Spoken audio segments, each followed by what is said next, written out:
행정적으로 주택건설 사업 승인에 대한 그런 절차적인 문제는 없다고 보고 있습니다.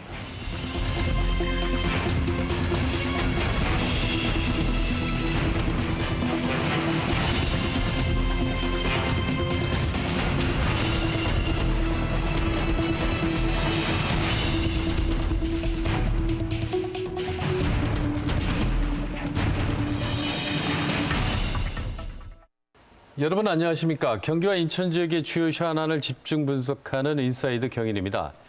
오늘은 세계문화유산인 김포 장릉에 경관을 훼손한다는 우려가 제기되면서 공사가 중단된 아파트 이야기를 해보려고 합니다. 문화재청은 아파트 높이를 조정해야 한다라는 입장이 확고한 것 같습니다. 반면 건설사는 문화재청 심의를 거부하고 법적 소송으로 가겠다라는 입장이어서 사태가 장기화될 것으로 보이는데요. 애초 내년 6월부터 입주 예정이었는데 입주 예정자들의 불안 커지고 있습니다. 국제기념물 유적협의회 본부 회원이시죠. 상지대학교 이창환 명예교수님 자리하셨습니다. 안녕하십니까? 네, 안녕하세요. 예, 한국문화유산 정책연구소의 황평우 소장님도 자리하셨습니다. 네, 안녕하세요. 예, 안녕하십니까? 예, 그리고 KBS 허솔지 기자 자리했습니다. 예, 안녕하세요. 예, 이 교수님 원래 네. 우리 왕릉의 문화유산 등재 때 네. 굉장히 역할을 많이 네. 하신 걸로 알고 있는데 굉장히 답답하시겠어요, 이런 사태가 터져서? 네, 많이 답답합니다. 저도 사실은 밤잠을 못 이루는데 우선 그 수도권에 이제 저희가 세계유산 2009년도 등재시키면서 수도권에 밀집돼 있는 왕릉이다 보니까 그 개발 압력이 많은 저걸 받았었거든요. 이미 우리 일제강점기에 또 사실은 많이 훼손이 돼 있었고요. 그래서 유네스코가 유네스코 세계유산센터에서 세계유산 지정 등재할 때도 사실 그런 걸 우려를 많이 했습니다. 근데 그동안 한 10여 년 동안 잘 지키고 보존해 왔는데 이게 이제 여러 가지 문제점으로 해가지고 이렇게 아파트를 짓고 이런 훼손이 돼서 많이 아쉽습니다. 네. 황 소장님은 어떻습니까, 지금? 저는 세계유산 등재만 신경을 썼었고 우리가 등재된 이후에 보존 관리하는 부분에 대해서 너무나 놓친 부분이 많고 특히 물론 이번에는 제가 중간중간 말씀드리겠지만 해당 지자체나 인천이나 이쪽에 대해 개발사에 대해서 말씀드리겠지만 이게 중앙정부에서 세계유산 등재할 때 등재 이후에 강력한 지침에 대해서 명확하게 해줬어야 되는데 이거를 자꾸 지자체한테다 맡기고 자기네들은 나 몰라라 하고 있다가 보니까 3년이 지난 상태에서도 모르고 있었거든요. 이제 이런 부분은 문화재청도 따끔하게 혼이 나야 될 것 같습니다. 그렇군요. 김포 장릉 어떤 곳입니까? 먼저 설명을 좀 이 교수님 부탁드릴게요. 네, 김포 장릉은 이제 수도권에 경기도에 있는 여주에 가면 우리 잘 아시는 세종대왕 영릉하고 이제 효종영릉이 있고요. 그 다음에 이제 강원도 영월에 가면 우리 잘 아시다시피 단종에 그렇죠. 장릉이 거기 있습니다. 이렇게 거기도 포함시켜서 이제 세계유산 등재했는데 나머지는 이제 그 수도권 중심으로 해서 18개 지구죠. 18개 지구에 40개 능이 그 세계유산에 등재를 됐는데 이게 이제 우리가 이제 세계유산은 지금 문화의 전쟁이라 그러지 않습니까? 그렇죠. 그래서 이제 우리가 금년도 이제 15건을 세계유산 등재시켰는데 그 중에 이제 그렇지만은 전 세계로 지금 등재된 거는 예를 들면 문화유산, 자연유산, 요즘 이제 이슈가 되는 복합유산이 이슈가 돼 있는데 이 복합유산이 사실은 조선왕릉은 복합유산으로 사실은 가려고 준비를 했었어요. 복합유산은 이제 문화유산하고 자연유산하고 같이 가치를 가지고 있는 건데 아마 일본에 보면 후지산이 있습니다. 후지산이 세계유산이 돼 있는데 그게 일본도 복합유산은 세계유산 중에 복합유산은 없거든요. 그런데 일본이 복합유산으로 가려고 많은 시도를 했는데 결국은 못하고 지금 우리가 후지산 하면 아마 전 국민들이 이거 들으시는 아마 분들이 대부분 다 후지산 하면 자연유산이라 생각하실 거예요. 근데 세계유산 등재 신청서 1157건 중에 문화유산으로 등재가 되어 있습니다. 후지산이요? 이와 같이 세계유산은 굉장한 등재시키기도 어렵고 또는 어느 나라나 다 시킬 수 있는 그런 상황이 아니거든요. 그래서 이렇게 어렵게 등재가 된 유산인데 어쨌든 그 수도권을 중심으로 해서 그렇게 돼 있던 게 아마 무덤으로 이렇게 해석하시는 분들이 많이 계시는데 무덤은 사실 무덤입니다. 그렇죠. 왕릉 그러나 무덤이죠. 조선 시대 내내 이 무덤은 길리의 공간이었거든요. 우리가 이제 누가 돌아가시면 흉내, 국조 오래 중에 흉내라 그러잖아요. 곡을 하고 뭐 울고 이런 네, 네. 흉내 공간인데 그 우리나라 조선 왕릉의 특징이 국조 오래 중에 길리의 공간에 가 있다는 걸 반드시 우리가 아셔야 될 것 같고요. 왕릉이요? 예, 길례 공간입니다. 국조 오래 중에 보면. 그래서 우리가 뭐 쉽게 말씀을 드리면 저희들 학교 다닐 때 왕릉에 뭐 가셨어요? 소풍 가셨잖아요. 그렇죠. 주로 참배 가신 게 아니고 참배는 물론 가셨겠지만 소풍을 가셨거든요. 그래서 맞아요. 우리 민족들이 죽음의 공간이라고 할 수 있는데 그 공간을 어떻게 슬기롭게 이용했는지 그거를 사실은 잘 모아서 등재시킨 거거든요. 그래서 우리가 그 왕릉을 단순히 그냥 뭐 무덤 공간 이렇게 해석하시지 말고 우리가 지금도 많이 찾아가지 않습니까? 숲의 공간으로. 그래서 그 공간에 예를 들면 그 광릉이라고 하실 거예요. 광릉하면 수목원이 네, 광릉 수목원. 네. 다 수목원이라고 있어요. 네. 저는 개인적으로는 좀 사실은 짜증이 좀 납니다. 왜냐면 수목원이라는 그럼요. 명칭이 워낙 수목원은 유명해져서. 일제가 만들어 놓은 거고 원래는 세조가 자기를 거기다 모시게 하고 유언으로 남기었어요. 거기에 있는 개인 무덤 800기를 이장을 시키고 마을 5개 있던 걸 다 이장을 시키고 800기를 이장을 네, 시켜요? 800기를 이장을 시키고 그다음에 이제 거기에 마을이 여러 개 있었습니다. 이거 다 이장시키고 그다음에 세상에 있는 모든 나무를 갖다 심어 놔오. 나무를. 예. 그리고 한 주라도 베는 친구가 있으면은 그러니까 처벌을 한 거죠. 그래서 500년 숲이 된 거고 지금 광릉이 1000년 숲이 된 거 아닙니까? 그게 수도권에 1억 평 정도가 있었습니다. 근데 그 1억 평 정도가 일제강점기에 들어와가지고 다 난도질 당해가지고 우리 왕 의원님 아시다시피 뭐 서삼릉 같은 경우는 지금 능침하고 그 뭐 이렇게 조그만 재래 공간만 남겨놓고 그것만 가지고 등재를 시켰거든요. 그래서 제가 이제 조경학과 선생님인데 조경학과 교수인데 숲의 역사로 봤을 때 가장 가치 있고 전 세계가 이렇게 숲을 잘 갖고 온 데가 우리라고 저는 늘 자랑을 하고 다녔던 공간이거든요. 그래서 그런 개념 속에서 접근을 하셨고 저희가 세계유산 등재할 때도 그거의 가치를 왕릉이 했고, 갖고 있는 그 숲으로서의 가치. 그렇죠. 가치를 강조를 했고 근데 이제 네. 지금 우리 교수님은 이제 조경이나 여러 가지 이제 그렇죠. 경관 차원에서 말씀드리는데 저는 이제 고고학을 했다 보니까 고고학적인 면에서 하고 역사적인 면에서 보면요. 좀 이제 우리 특이한 부분이 뭐냐면 무덤이라는 거는 당시에 모든 공예나 예술품들이 다 집약되어 있는 곳이죠. 그러다 보니까 그렇죠. 고고학적인 유물이 많이 차원에서 나오죠. 예, 굉장히 중요한데 문제는 더 재밌는 거는 한반도의 전 시대에 걸친 무덤은 아마 세계유산에서 등재된 거에 처음으로 전 시대의 무덤이 세계유산 등재된 나라는 우리나라밖에 없어요. 보세요. 그렇군요. 청동기의 고인돌 세계유산 네, 등재돼 네, 있죠. 네, 네. 그다음에 이건 선사시대죠. 네, 네. 그다음에 우리가 고구려 세계유산 등재돼 있죠. 북한 쪽에서. 그쵸. 그다음에 신라 왕경유적으로 해서 그쵸. 고분 등재돼 네. 있죠. 백제 역사지구에서 고분 등재돼 있죠. 그다음에 고려가 개성 역사지구에서 세계유산 등재돼 있죠. 그다음에 또 조선 왕조까지. 등재돼 있죠. 그래서 선사시대 때부터 역사시대 때까지 모든 한 무덤이 다 돼 지역에 있네요, 그러니까. 모든 무덤이 세계유산 등재돼 있는 나라는 한반도 우리나라밖에 없어요. 그럼요. 네. 그러니까 이거를 전 세계가 한반도에 있는 무덤이 역사적으로나 고고학적으로나 경관적으로나 모든 가치가 있다라고 판단한 거는 전 세계에서 우리나라밖에 없어요. 그만큼 중요한 가치가 있는 거거든요. 그래서 이제 지금 말씀 잘 해주셨는데 지금 보면 우리가 5,000년 문화민족이잖아요. 그 문화민족이 지금 다 등재가 됐습니다. 심지어는 중국의 세계유산 중에 지반이라고 있어요. 지반에 가면 고구려 유적이 돼 있는데 그 고구려 유적 중에 장수왕릉 그걸 부른 것들이 세계유산 등재돼 있잖아요. 중국 유산으로 지금 등재가 돼 있습니다만 그와 같이 지금 황 의원님 내신 것처럼 우리의 역사에 그동안의 5,000년 역사의 일종의 장래 문화의 모든 문화가 이어져 왔는데 저희가 등재 신청서 쓸 때도 그 얘기도 했는데 그런 것들이 다 등재와 있고 그거를 함축돼서 잘 나타낼 수 있는 것들이 조선왕릉이다 이런 얘기죠.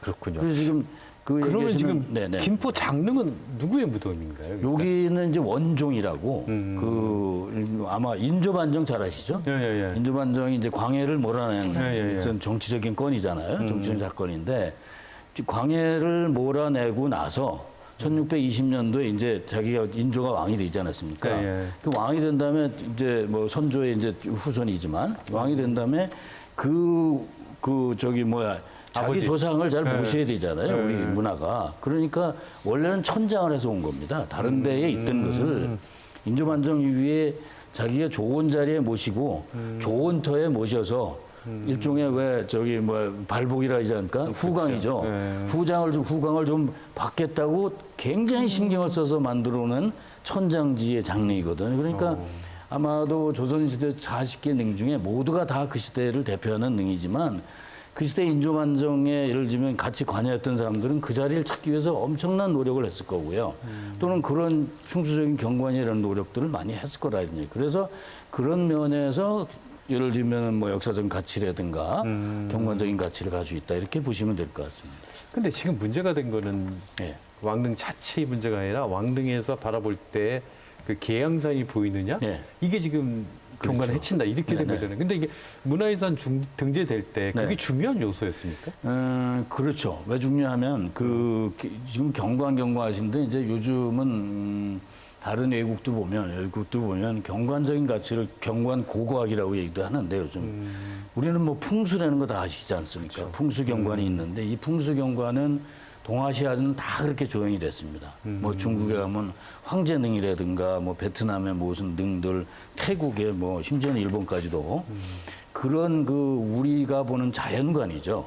예를 들면 자연을 읽는 지혜잖아요, 일종의. 그렇죠. 그런 자연을 잘 보고 아무 해가 없이 그 공간에 있으면 뭔가 발복을 받을 것 같은 그런 공간을 꾸며놨던 거기 때문에 풍수성 경관을 중요히 있고 특히 동아시아에 있는 모든 왕릉과 황제능들은 풍수적인 길지를 찾아서 많이 노력을 하지 않습니까? 요즘도 왜 얼마 전에 대권 도전하시는 분들이 뭐 자기 조상의 묘를 옮긴다든가 이런 게 다 그런 마음속에 있는 거 아닌가 생각이 듭니다. 추가로 이제 말씀을 드리면요. 김포 장릉이 있으면 우리가 보통 무덤을 쓸 때는 뒤에 배경이 있고 앞에 그쵸. 보여주는 안산이 있는데 김포 장릉 같은 경우는 이 장릉이 있으면 뒤에는 그 파주의 장릉이 있어요. 네. 그게 배경입니다. 그럼 바라보이는 곳은 우리가 보면 좌양을 보고 바라본다라고 하는 기준이 내가 이 무덤을 쓰고 뒤에 좌양이 있고 바라보는 곳은 계양산 쪽으로 바라보죠. 그러면 이제 이게 단순히 장릉 하나만 역사지구가 되는 게 아니라 문화재가 되는 게 아니라 이것을 가리고 있는 모든 랜드스케이프, 이게 경관, 이거를 가지고 그러니까 계양산을 바라보고 또 이제 파주 장릉도 같이 바라보거든요.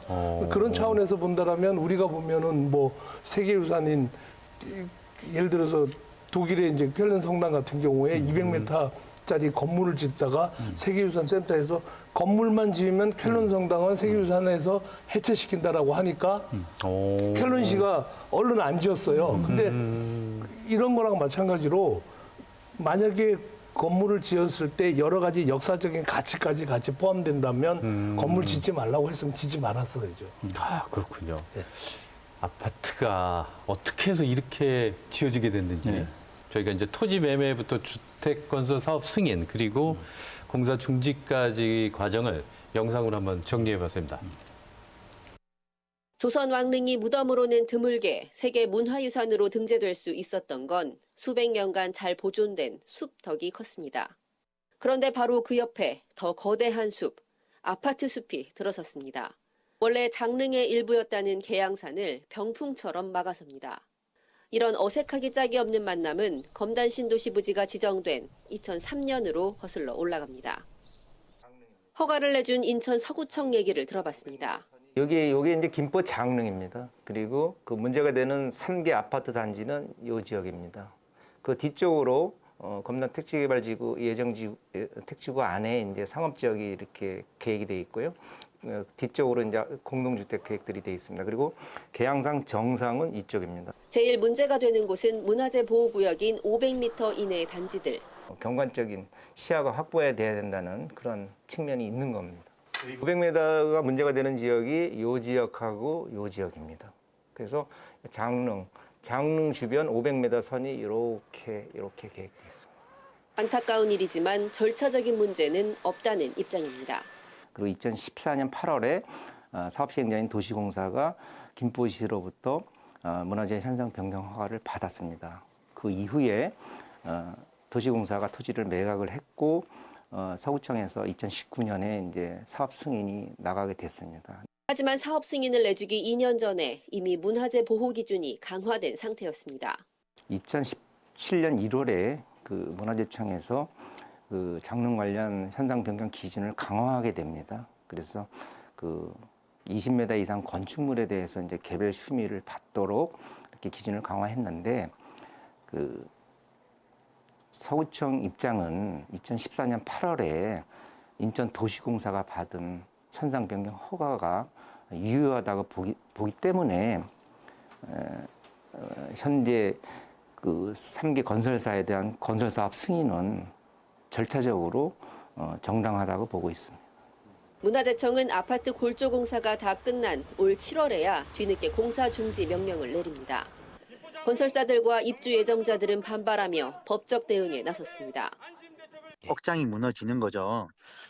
국가가 정해져 있는 정책으로 인해서 청약을 했고 국가가 계약을 하라는 기준에 맞춰서 계약을 했고 그리고 뭐 2주택이라든지 그런 다주택자들이 뭐 잘못됐다라고 해서 집을 팔아서 오로지 이 한 집만 저희 같으면 가지고 있기 위해서 다 매각을 한 상태에서 입주일만을 기다리고 전세 계약이라든지 그런 것들을 했던 사람으로서는 그 결과를 받아들일 수가 없는 거죠.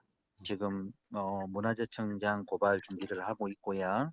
서울고등법원은 일단 건설사가 낸 집행정지 가처분을 받아들인 상태. 기존 이미 준공된 29점 아파트로 인해서 추가 경관 침해가 발생되지 않는 것이 그 문화재청 시뮬레이션으로 밝혀졌고요. 재판부에서도 공사 진행 결정을 내리면서 이미 경관 일부가 훼손되어 있는 상태라고 판단을 했습니다. 건설을 진행하는 것이 맞다고 판단해서 계속 진행할 예정입니다. 앞으로 본안 소송을 중심으로 벌어질 기약 없는 분쟁이 기다리고 있습니다. 허 기자, 근데 이렇게 이제 계양산을 바라보는 이런 것들이 굉장히 중요한 유산의 하나인데 어떻게 하다 이렇게 아파트가 지어지게 된 거예요? 네, 그 해당 지역이 이 인천 검단 신도시 1단계 이 지구입니다. 여기에 이제 3개 건설사가 44개 동을 짓고 있거든요. 총 가구 수로 보면은 3,400여 가구 정도 되는 아파트예요. 근데 이제 이 중에 문제가 되고 있는 이 역사 문화환경 보존 지역, 여기에 이제 포함되는 아파트가 이 44개 동 가운데 한 19개 동 정도 됩니다. 이제 3개 건설사를 따져보면은 뭐 대광ENC는 9개 동 전부가 여기에 해당이 되고요. 또 금성백조는 14개 동 가운데 3개 동, 그리고 대방건설은 21개 동 가운데 7개 동이, 그래서 이제 총 14개 동이 장릉의 경관을 훼손하고 있다고 가리고 있다, 이런 지적을 받고 있는 겁니다. 이제 높이가 20층에서 25층 정도 된다고 하더라고요. 이제 100m가 넘는 높이라고 하는데 이 문화재 구역인 장릉 경계에서 213m에서 395m 정도 떨어져 있다고 해요. 그러니까 500m 안쪽이죠. 그러니까 심의를 받아야 되는 그 구역에 있는 건데 2019년에 분양이 이미 완료가 됐습니다. 그래서 이제 입주를 앞두고 있고요. 문제는 이제 그렇기 때문에 현재 공정률이 60%가 넘었어요. 그래서 골조가 이미 다 올라가 있는 상황이고 내부 공사를 하고 있는 중이거든요. 그래서 이제 원래대로 예정대로 공사가 진행이 된다면 이제 내년 하반기 6월 이후에 입주할 그럴 예정이었습니다. 황 소장, 이게 궁금한데 네. 국민들도 아까도 이제 그 쾰른 대성당자 말씀을 해주셨는데 만약에 저렇게 해서 계양산을 다 가리고 어쨌든 유적의 어떤 본질적인 부분이 훼손이 되면 문화유적에서 빠질 수도 있는 겁니까? 그럼요. 이거가 아까 우리 이 교수님도 말씀드렸지만 조선 왕릉이 특이하게 우리나라가 이 연계유산으로 많이 합니다. 그러니까 장릉 하나만 세계유산 등재가 된 게 아니라 조선 왕릉을 묶어서 40기가 연계한 유적이거든요. 그다음에 또 특히 보면 우리 조선 최근에 된 게 유교 우리 서원들 있죠. 그쵸. 서원들을 몇 개를 엮어서 같이 연계된 사원으로 공동 등재를 했고 또 최근에 보면은 불교 유적을 7개인가를 다시 우리 사찰들을 엮어서 했죠. 그래서 하나가 취소가 되면 자연적으로 취소가 되고 그게 세계유산센터에서 최근에 우리한테 경고가 왔습니다. 아, 제가 그래요? 10월 5일 날 국회 국정감사 때 저도 이제 참고인으로 이제 대장동 때문에 나갔는데 그때 뭐라고 얘기했냐면 문화재청장이 분명하게 답변을 한 게 유네스코에서 경고가 왔느냐라고 할 때 경고가 왔다라고 왔다라고 했고 만약에 문화재청장이 한 기가 취소가 되면 세계유산은 조선왕릉은 공동으로 같이 취소가 되느냐? 예, 같이 취소가 됩니다. 이 교수님 어떻습니까? 이제 답답하시겠네요. 네, 이게 그 뭐 상당히 답답한데요. 뭐 국민들은 더 답답하실 거고요. 뭐 여기 입주를 준비하시는 분들은 더 답답하실 텐데 어쨌든 저는 전문가 입장에서 이제 도시 조경을 했기도 했는데 국토부의 경관국이래 경관과라는 게 있거든요. 그쵸. 그래서 경관을 어떻게 관리할 건지 뭐 예를 들면 층고라든가 아니면 일조량이라든가 아니면 뭐 색채라든가 관리하는데 그 중에 한 포획터가 뭐냐면 역사. 우리가 아이덴티티라 하죠. 정체성이라 그러잖아요. 그렇죠. 우리 민족이 갖고 있는 경관 관리하는 거, 자연을 보는 경관 관리 뭐 여러 가지가 있는데 그런 계획을 분명히 하고 있는 걸로 알고 있습니다. 해야죠. 예, 예, 네. 해야 되고요. 당연히 국가가 관리를 하고 우리 삼천리 금수강산 아니에요? 그러니까요. 우리가? 그런 걸 했는데 저게 어떻게 나타났던 게 깜짝 놀랄 일이고요. 그다음에 이제 신도시를 만들 때도 이미 경관기획이 기본에 깔게 돼 있는 거거든요. 그렇죠. 신도시 지정은 국토부가 하는 걸로 알고 있습니다. 그럼 국토부를 지정했는데 제가 이제 다른 쪽으로 좀 말씀을 드리면 거기는 계양산까지 이미 아까 우리가 인접안정 이후에 거긴 능을 쓰고 계양산까지가 다 능역이었습니다. 그다음에 이쪽에 동쪽으로 애초부터 계양산까지. 애치당초가 다 능역이에요. 일제강점기. 계양산까지. 네. 아, 예. 그다음에 오른쪽은 이제 금정산하고 만수산 이렇게 아까 지금 황 의원님은 해룡 고조형인데 일종의 앉아서 보기에 나이 이제 그런 능들이 되게 남한 정맥을 타고 들어온대요. 속리산을 거쳐가지고 우리로 얘기하면 이제 청계산 거쳐서 관악산 거쳐서 지금 여기 계양산으로 와가지고 그다음에 만수산이라고 있습니다. 이게 중국에도 사실 왕릉 뒤에가 이제 만수산인데 만수산 있고 금정산 거쳐서 이렇게 해룡 꼬부라져서 왜냐하면 뒤에 한강이 있으니까 그게 이제 해룡 고조형 형국인데 어쨌든 제가 말씀드린 거는. 국토부가 그런 거를 분명히 알고 있었을 텐데 왜 거기다 지정을 했는 것자리가 저는 왕릉을 세계유산 등재한 듯 기여한 사람 기여하면 이렇게 하여튼 참여한 사람 입장에서는 상당히 아쉽고요. 그다음에 인천시도 황 의원님 계시지만 거기를 개발하고 그러려면 뭐 매장문화재도 해야 되고 여러 가지 할 텐데 무엇보다 인천은 자기 경관을 위해서 경관 계획이 분명히 있었을 거고 그 다음에 이제 신도시 경관 계획이 들어왔어야 되는데 지금 전혀 그런 것들이 없이 왔는 건지 저는 이제 깊이 있는 공부를 안 했습니다만 만약에 그랬다면 이게 국가적부터 문제가 국토관리에 문제가 있지 않냐 이렇게 좀 지적을 하고 싶습니다. 그러니까 정리를 하자면 2014년에 문화재 형성허가 허가는 이미 받았고 그게 그래서 2019년에 그 건축 허가를 받은 건데 그 사이 2017년에 변경이 됐다는 거잖아요. 강화됐고. 네. 인천 서구청은 이미 한번 받았으니까 더 안 받아도 된다. 이런 입장인데 황 선생님 어떻습니까? 그건 맞는데 그중에서 정확하게 좀 약간 빠진 부분이 뭐냐면 2014년에 현상 변경을 받은 거는 택지만 받은 겁니다. 그렇죠. 예, 맞습니다. 개발을 하겠다. 거기다 택지만 어떤 받은 건물을 거고. 진다를 받은 게 아니고. 그다음에 이 건물을 올릴 경우에 현상 변경을 다시 받아야 된다라는 거에 대해서는 아닌 거예요.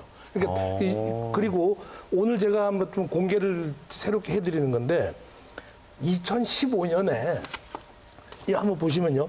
검단지구 택지 개발 사업의 지구 단위 시행 계획이에요. 이게 뭐냐면 국토교통부에서 이게 아까 이창환 교수님이 말씀하셨던 이게 196페이지짜리인데 심지어는 어느 정도냐면요.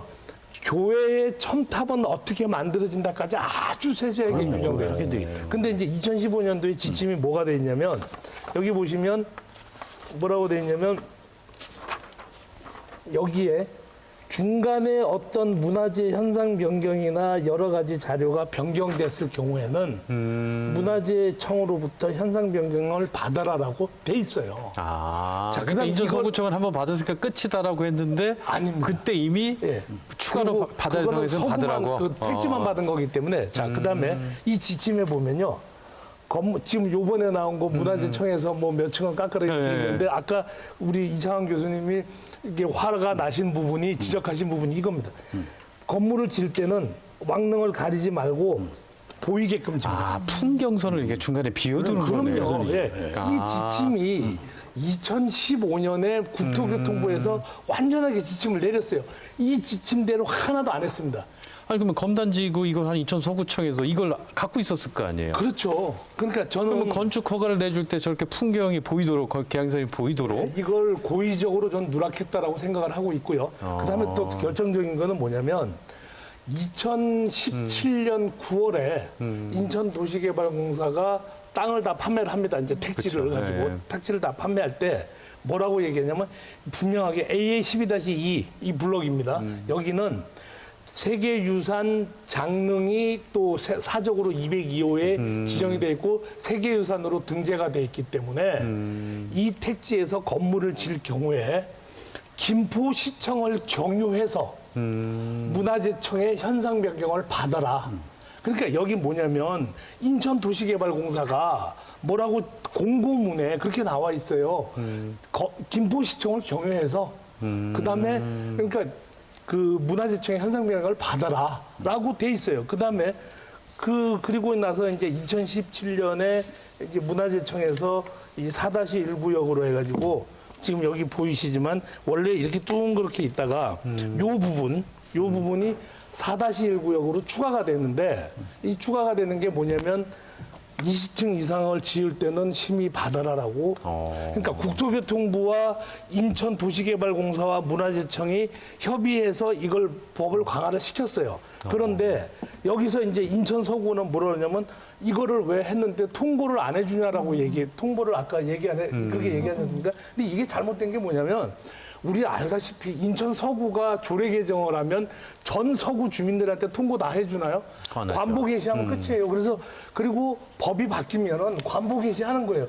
그 관보를 안 본 거는 인천 서구가 결정적으로 행정착오한 거죠. 그러니까 인천 서구는 통보를 안 해줬다라고 얘기하는데 그거는 법에도 없는 거짓말이라는 거예요.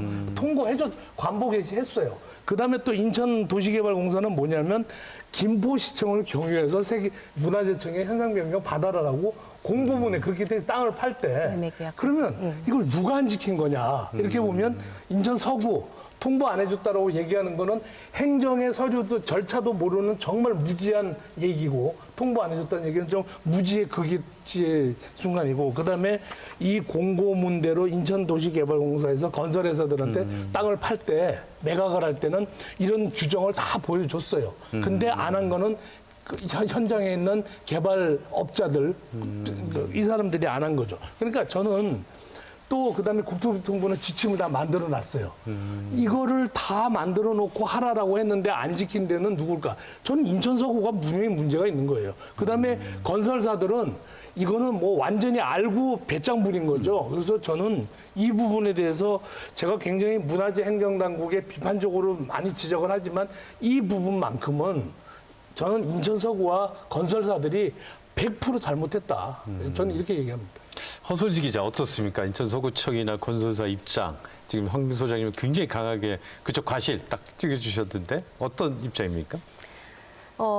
일단 인천 서구청이나 건설사들은 몰랐다. 2017년에 법이 강화된 걸 몰랐다. 네, 그렇죠. 그리고 이제 또 한 가지가 뭐냐면 일단은 통보받지 못했기 때문에 몰랐고 그리고 뭐 김포시는 통보를 해줬는데 우리는 받지 못했다. 우리에게 김포시도 우리에게 전달해주지 않았다. 이제 이런 입장인 거고요. 건설사들도 마찬가지고 이거 또 한 가지는 이제 아까 말씀하셨다시피 이제 택지에 대한 문화재 현상 변경을 허가를 받았지만 이제 그거를 이미 한 번 받았기 때문에 우리가 법이 강화됐다고 해서 이거를 다시 한 번 받는다는 거는 이제 소급표 원칙에 위배된다. 그러니까 우리는 한 번 받았다. 그렇기 때문에 이걸 좀 다퉈볼 여지가 있다라는 이제 건설사 입장은 이제 현재까지는 그런 걸로 보입니다. 그럼 건설사들은 그 내용을 이제 법원에 가서 그렇죠. 법적으로 한번 다퉈보겠다 잠깐만요. 이런 거죠. 예를 들어서 이거 정말 잘못된 게 뭐냐면 그 통보를 못 받았다고 얘기하는 거는 말이 안 되는 게 2017년 아까도 말씀드린 도시개발공사에서 땅을 매각을 할 때 건설사들한테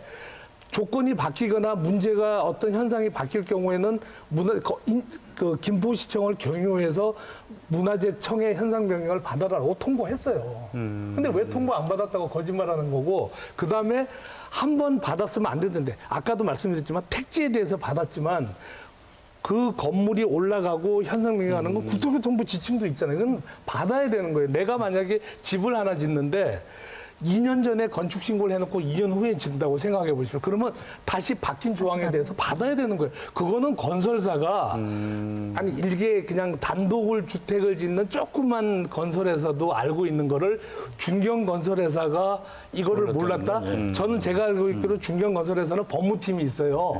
법무팀들이 이걸 다 합니다. 다 따져보고 하는데 이걸 몰랐다라고 얘기하는 건 나 바보야라고 스스로 자인하는 것밖에 안 되는 거예요. 이 교수님. 저는 이제 세계유산 우선 같이 지키는 게 중요해서 말씀을 드리는데 어쨌든 저희가 이제 문화재 오랫동안 해보면 문화재 위원이나 이런 걸 해보면 개인주택 조그만 거 하나 줘도 그 500m 이내는 심의를 철저히 받고 또 전문가들이 그거를 다 제안서 보건서 해서 내요. 본인이 내시는 게 아니고. 근데 이와 같이 큰 신도시 큰 거를 하고 또 주도는 사실은 인천시에서 주로 했잖아요. 뭐 서구청도 할 수 있는데 그래서 아까도 말씀드렸지만 저는 국토부에서도 관리 감독권에 대한 그게 굉장히 세계유산에 대한 그 뭐 마인드가 굉장히 적었다고 볼 수 있을 것 같고요. 그다음에 이제 또 하나는 뭐 만약에 이게 이제 그 구역 내에서 우리가 그 500m를 제가 알기로는 이제 문화체에서 관리는 하지만은 사실 지자체에서 이거 제안서를 내게 돼 있거든요.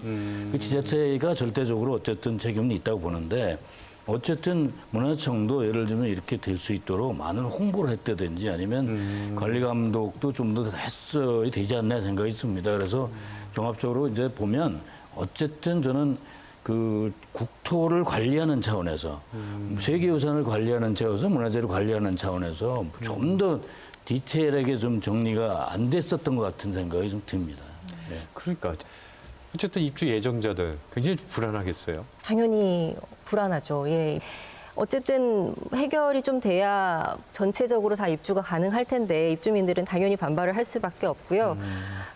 실마리가 보이지 않고 있기 때문에 아파트 입주 예정자들은 최근에 이 비상대책위원회까지 꾸리고 집단 행동에 나서기 시작했습니다. 그래서 이 검단 신도시 건설 현장에서 공사 재개를 촉구하는 집회를 하기도 했고 또 이 문화재청 국능유적본부 청사 앞에서 규탄하는 이 침묵 시위를 벌이기도 했습니다.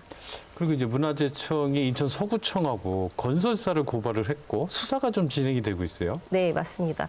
그러니까 문화재보호법 위반 혐의로 고발을 한 거예요. 그러니까 실제로 이 택지에서 아파트를 건설하기 위해서는 이제 문화재 현상 변경 심의를 추가로 받아야 하는데 개정된 법에 의해서 받아야 하는데 그것을 받지 않았기 때문에 불법 건축물이라는 얘기고요. 인천 서구청은 이제 이렇게 건설사들이 불법 건축을 할 수 있도록 어떻게 보면은 이제 승인을 해줬다. 그런데 이 문화재보호법상 지자체를 처벌할 수는 없기 때문에 사실은 이제 수사를 같이 압수수색을 통해서 수사를 진행하고 있지만 이 문화재청은 인천 서구청에 대해서는 인천시의 행정감사를 요구한 그런 상황입니다. 건설사들이 어쨌든 공사를 재개하기 위해서 개선안 이런 것들을 제출했어요. 어떤 내용들이 있습니까? 네, 이 문화재청이 심의를 받지 않았다고 해서 공사 중지 명령을 내린 거잖아요. 그래서 건설사들이 이제 8월에 뒤늦게 현상 변경 허가 신청을 했거든요. 이제 그러면서 이제 10월에 심의가 열렸는데 그에 앞서서 우리가 어떤 부분에 있어서 좀 개선을 하겠다, 보완을 하겠다 하는 이 환경 개선 계획을 제시를 했어요. 근데 개선안을 보면 사실 이제 아파트 외벽 마감 색상을 장릉을 강조하는 색으로 칠하겠다. 또 뭐 야외에 육각 정자를 두겠다. 또 뭐 연못이나 폭포 이런 것들을 조성하겠다. 아파트 시설 벽면에 이렇게 장릉을 상징하는 패턴을 사용하겠다. 이런 이제 내용들이 개선안에 담겨 있었습니다. 높이를 낮추겠다. 내지는 이걸 좀 높이 이상 높아간 걸 이렇게 철거하겠다. 이런 내용은 안 들어가 있는 거죠. 네, 이게 사실 이 모든 대안들이 이 높이를 유지하는 걸 전제로 해서 제시한 대안들이었거든요. 그러니까 기본은 지어진 거를 깎거나 철거할 수는 없다. 대신에 다른 부분에서 좀 보완을 해보겠다 하는 것이 이제 건설사의 입장이었습니다. 그러니까 이제 건설사 입장은 지어진 거를 부술 수 없다. 철거할 수 없고 그걸 유지하는 상태에서 뭔가 좀 찾아보자는 거고 문화재청은 기술적으로 가능하다. 이런 입장을 밝힌 거죠, 문화재청은? 네, 맞습니다. 이제 문화재청이 그 심의가 끝나고 나서 일단 보류를 시켰어요. 이런 대안으로는 이 장릉의 역사문화적 가치 보전이 안 된다 해서 이제 다시 논의를 하자고 보류를 했는데 그러면서 제시했던 것이 이제 단지별로 이제 좀 시뮬레이션을 해보자. 이게 어느 정도 높이가 적당한지를 좀 살펴보자라는 얘기였어요. 그래서 문화재청이 실제로 그 분석을 했는데 그 아파트를 뭐 자르거나 철거를 해서 높이를 낮추는 방안이나 아니면 나무를 심어서 이렇게 가리는 방안을 좀 논의를 한 것 같더라고요. 그래서 높이를 낮추려면 일단 모의 분석 결과를 보면 최대 21개 층 정도를 드러내야 되는 걸로 나타났습니다. 그래서 이 심의 기준인 높이 20m에 맞추려면 문제가 되는 아파트는 사실 모두 4층짜리 아파트가 돼야 하더라고요. 예, 그리고 또 20m가 아니라 김포 장릉이 있는 그 산의 능선을 기준으로 보면 이제 아파트가 1층짜리도 있고 뭐 19층짜리도 있고 이게 높이가 좀 다양해지고요. 또 이것도 아니라 이제 주변의 다른 아파트를 기준으로 조정을 하더라도 어찌됐든지 간에 9개 층 정도는 이제 드러내야 되는 이제 그런 결론이 나왔습니다. 이제 건설사들은 사실 이미 골조 공사를 다 했기 때문에 이거 톱으로 이렇게 자르는 것처럼 위에 부분을 드러낼 수는 없다. 그러면 이제 하층부의 안전에 문제가 생기고 하기 때문에 이제 아예 철거를 해서 새로 짓던지 해야 하는데 이럴 경우에는 이 최대 필요한 피해액이라고 표현을 하는데 한 1조 원 정도로 추산이 된다. 이렇게 주장을 하고 있는 거예요. 그런데 이제 문화재청이 관련 기관에 자문을 다 해본 결과 이 상부층을 해체하는 것이 가능하다. 그러니까 하부층에 가해지는 안전적인 그런 영향이 미미하기 때문에 이게 가능하다. 그렇기 때문에 건설사들은 어떤 다른 대안보다 이 높이 조정을 할 수 있는 안을 가져와라라는 것이 이제 문화재청의 요구였습니다. 황 소장님 어떻습니까? 저렇게 이제 문화재청 입장대로 일정 정도 높이 이상을 이렇게 해서 철거를 하면 문제가 없는 겁니까? 저는 저것도 좀 문제가 있다고 봅니다. 왜냐하면 제가 문화재청에서 보류 발표하고 또 이렇게 그 뭐 다이아몬드로 해서 잘라내라 이런 거죠. 봤는데 이미 제가 그 잘라내는 거에 대해서는 이미 한번 제가 제시를 했고 기술적으로 우리나라 토목 기술로 부분적으로 철거해내는데 아무 문제가 없다라고 저도 얘기를 해드렸었습니다만은 문제는 뭐냐면 아까 얘기했지만 세 개 건설회사 말고 하나의 건설회사가 이 아파트 짓기 전에 이거를 알고 우리 세계유산의 그 거리 제한이나 층고가 다 문제가 되는 곳, 아까 경관으로 되는 거 알고 한 회사가 방향을 틀은 게 있어요. 그러니까 그 회사는 불이익을 감수하고 지켰어요. 그러면 이 세 개 회사는 저는 알고 불법을 저지른 거거든요. 문화재위원회에서 이게 제시한 거를 보면 처음에 2015년에 국토교통부에서 내린 지침보다 훨씬 못합니다. 그래서 저는 오히려 이 부분적으로 철거할 것 같으면 이 불법을 저지른 이 업체에 대해서는 단호하게 얘기해야 된다. 그다음에 이렇게 문화재위원회에서 뭐 한 층 정도를 절개해내는 부분에 대해서 세계유산센터에 유네스코에 검증 받아봐야 된다. 그 정도 이거 갖고 없이 되는지. 임의대로 하는 거. 그리고 제가 말씀드리는 건 더 결론 만들면 더 잘라놔야 된다. 네. 지금 문화재청의 위원들이 제시한 안도 저는 그 세계유산의 기준에 만족하지 못한다. 이 교수님 어떻게 보십니까? 서둘러서 했다가 또 문제점 만들지 말고 차근차근히 슬기롭게 해결할 수 있는 방법들을 시간을 갖고 찾는 방법을 선택을 하셔야지. 지금 이게 이렇게 되니까 이렇게 하자 서두르고 아까 나무 심는다는 거는 저희가 사실은 시도도 해봤어요. 조선왕릉 19개 중에 뒤에 이제 가린다고 또 외국에 있는 이코머스 위원들이 오셔가지고 가리는 거 아니냐. 경관이 훼손되지 않네 가지고 시도해봤는데 이건 불가능합니다. 사실은. 그리고 세계인이 어느 분한테 이렇게 우리가 가리기 위해서 나무 심었고 색깔 칠했다가 그거를 세계유산이 그렇게 했다고 인정을 하겠습니까? 그래서 그런 것들은 좀 정리가 돼서 시간을 가지고 빨리 서두르지 말고 이 입주민은 입주민대로 대책을 좀 세주셔야 될 거고요. 그래서 그런 문제점들을 우리가 잘 슬기롭게 하는 그 훈련이 좀 필요하지 않나. 훈련보다는 어떤 그 방법이 필요하지 않나 생각이 듭니다. 이제 두 분 패널 말씀 들어보면 좀 더 원칙적인 해결, 단순히 그 임기응변적인 해결이 아니라 이런 것들을 요청을 하시는데 건설사들은 이제 그 문화재청 요구조차도 이제 못 받겠다, 법적 소송 가겠다, 두 개에서 특히 심의를 거부 이런 입장인 거죠. 근데 이제 법적 소송으로 가기 전에 제가 이 방송 오기 전에 이제 그 청에 확인을 고위관료한테 어떻게 했으면 좋겠냐라고 확인을 했는데요. 일단 그 두 개 회사는 그 법적으로 가기 전에 행정명령을 내릴 것 같습니다. 아. 네, 행정명령으로 내려가면 굉장히 치명적인 게 전면 철거를 할 수도 있어요. 왜냐하면 아무 법적으로 규정을 안 지킨 거기 때문에. 근데 문제는 행정명령을 철거를 가든 아니면 뭐 부분 철거를 가든 행정명령을 하고 난 다음에 그러면 법적으로 소송을 갈 거 아닙니까? 근데 다시 한번 말씀드리지만 이 2015년에 국토교통부의 행정지침, 그다음에 2017년에 인천도시개발공사에서 김포시청을 거쳐서 문화재청의 심의를 받으라는 이 문구, 저는 이거 다 제출할 거예요. 그러면 법적 소송을 가도 저는 그 건설회사가 유리하지 않다라고 봅니다. 예. 그래서 저는 그 말씀을 또 드리고 싶은데 지금 이제 방법이잖아요. 근데 방법을 하면 당연히 전면 철거죠. 사실은 전면 철거를 하고 이분들이 손해보는 분들 같은 어디 역세권이나 이런 데서 좋은 자리를 털을 해서 사시게 해드리고 시간을 가지던 얘기를 왜 말씀드리냐면 이게 사실은 전면 철거한다 치더라도 이게 국토부에서 좀 신중하게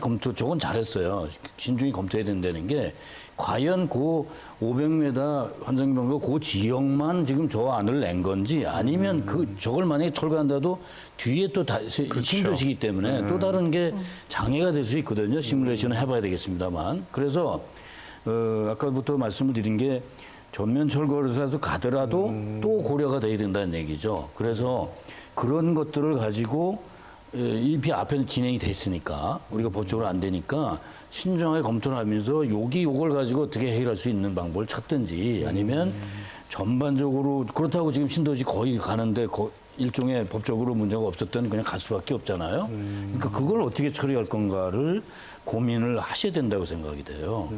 그래서 어쨌든 상당히 이제 모두가 난감한 처지에 돼 있는 것 같습니다. 그러니까 지금 이제 문화재청의 안을 보더라도 209개 세대 정도가 일단 그 철거가 되는 거 아닙니까? 그러면은 어떻게 됩니까? 입주 예정자들은? 이게 사실은 직접적인 피해는 입주 예정자들이 가장 크거든요. 그래서 당장 내년 6월부터 입주 예정이었던 이 3,400가구입니다. 전체 이제 가구 수가요. 이들의 소송전도 사실 불가피한 상황이에요. 왜냐하면 이게 단순히 이제 새 집에 늦게 들어간다라는 그런 의미가 아니거든요. 그러니까 눈앞에 현실적인 피해가 발생을 하고 있습니다. 그러니까 지금 당장 그 금융기관에서 중도금 대출 지급을 거절했다라는 보도가 나오고 있어요. 그리고 이미 받은 대출도 있으면은 그만큼 이자 부담이 커지는 거고요. 또 이제 분양을 받았다는 건 청약 통장을 사용했다라는 건데 이게 불확실성이 커지면서 이에 대한 피해도 발생할 가능성이 생긴 거고요. 이제 그렇기 때문에 이렇게 재산상의 피해 보상을 위해서 이 수분양자들이 대거 법적 소송에 나설 가능성도 현재로서는 좀 높은 상황이라고 볼 수 있겠습니다. 이 교수님 어떻습니까? 이제 다시 이런 일이 좀 반복되지 않기 위해서 우리가 어떤 것들을 좀 이번을 기회로 해가지고 점검을 좀 해야 될까요? 그러니까 제가 아까 말씀드렸다시피 국토부가 책임을 져야 되고 우리가 예를 들면은 아까 저기 청원에서 그렇게 나왔습니다만 20만이 그 서명을 하셨듯이 청와대도 나서야 됩니다. 이게 물론 건설회사가 잘못된 건 사실이겠죠. 그러나 아까도 얘기했지만 과연 저게 신도시에도 자리 잡는 것부터 예를 들면 통경선 찾는 것부터 원래 땅이 랜드 히스토리라고 그럽니다. 땅이 갖고 있는 역사의 근거가 있잖아요, 인류는. 그것도 거의 검토가 안 된 상태에서 이루어졌기 때문에 총체적인 문제점이 있는 거거든요. 그래서 저는 주민들도 지금 사실은 화나요. 저도 화나는데 오죽하시겠습니까? 그래서 주민들도 지혜로운 그 합의 의견을 모아서 또 국민들은 남이 아프면 도와줘야 되잖아요. 그래서 이 의견을 모아가지고 아까 의원님 얘기했습니다만 옆에 또 많아요. 사실은 여기 김포평야거든요. 이걸 슬기롭게 풀어가는 우리 국민적인 지혜가 반드시 필요하다는 생각이 듭니다. 이게 한 가지 더 말씀을 드리면 사실은 수도권에 그 일제강점기 이전에 우리가 1억 평에 600년 된 숲이 있었습니다. 이게 아시다시피 이제 청일정쟁 때 다 난도질 돼가지고 다 없어지고 지금 남아있는 게 원래 조선 왕실에서 갖고 있는 왕릉 땅이 에서 약 한 10% 지금 여기도 김포 장릉도 실제적으로 75만 평이었는데 지금 세계유산 등재된 건 15만 평이에요.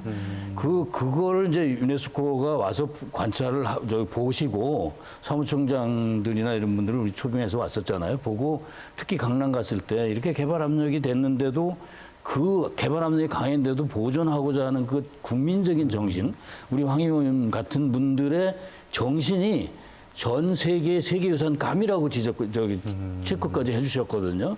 그렇게 격려해 주시면서 등재된 곳인데 이거를 이제 우리가 뭐 어쨌든 인류 우리 역사 속에 건설 역사 속에 뭐 이분들이 상당히 잘못했고 여러 부서에서 많이 놓쳤지만 큰 우리 500년 역사, 5000년 역사 속에서는 뭐 작게 볼 수는 없는 거지만 어쨌든 그것도 한 역사이기 때문에 이것을 잘 지켜서 갈 수 있도록 그런 그 준비가 필요하지 않고 그것도 또 이런 언론이나 이런 데서도 사실은 그런 도움이 필요하다고 생각이 듭니다. 네.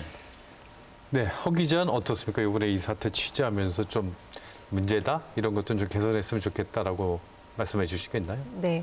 뭐 저도 사실 여러 차례 말씀드렸지만 좀 총체적으로 다 얽혀서 좀 허술했다 이렇게 생각이 드는데 저는 사실 무엇보다도 이 입주자들의 피해가 좀 걱정이 많이 되더라고요. 예, 실제로 뭐 입주자들을 보면 어떤 분들은 전 재산을 털어서 사실 내 집 마련의 꿈을 이루는 분들이잖아요.